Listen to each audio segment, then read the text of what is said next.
What's the most satisfying revenge you've ever seen? My coworker Trish made my life hell for 8 months, so I destroyed her career with her own laziness. I work nights at a small hospital, maybe 30 beds.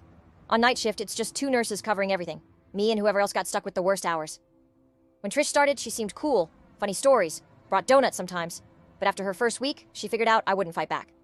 She'd show up 20 minutes late every shift. Traffic was crazy, she'd say, grabbing coffee while I handled 7 patients alone.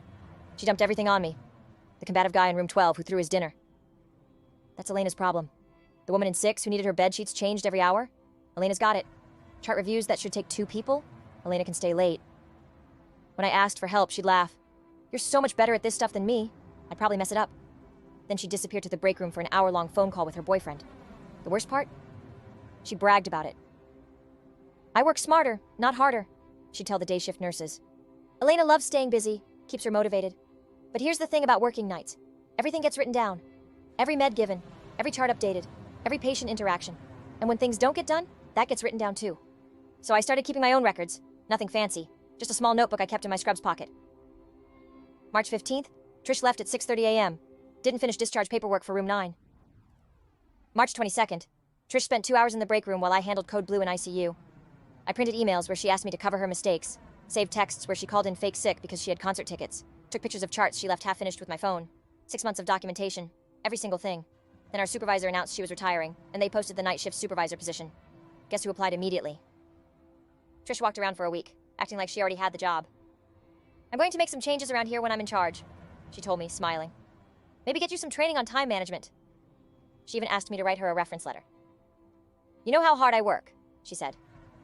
Just mention how well we work together as a team. I smiled real big. Absolutely. I'll make sure they know exactly how you work.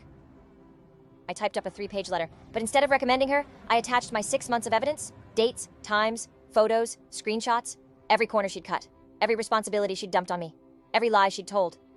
I submitted it to HR, the head nurse, and the board. I didn't exaggerate anything. Didn't need to. The facts spoke for themselves. Monday morning, Trish got called into a meeting. She came back to the floor 2 hours later, cleaned out her locker, and left. No drama, no goodbye, just gone. Found out later she was asked to resign instead of getting fired. Looks better on paper, they said. But here's the kicker. The hospital's part of a small network. Her file gets shared between all of them. 2 weeks later, I heard through the grapevine that she'd applied to a different hospital across town. They called our HR department for a reference. Apparently that conversation was very short. The new nurse they hired is amazing, shows up 15 minutes early, offers to split difficult patients, actually helps with charting. Yesterday, I heard she was working retail at the mall. Turns out being reliable actually matters when patient lives are involved.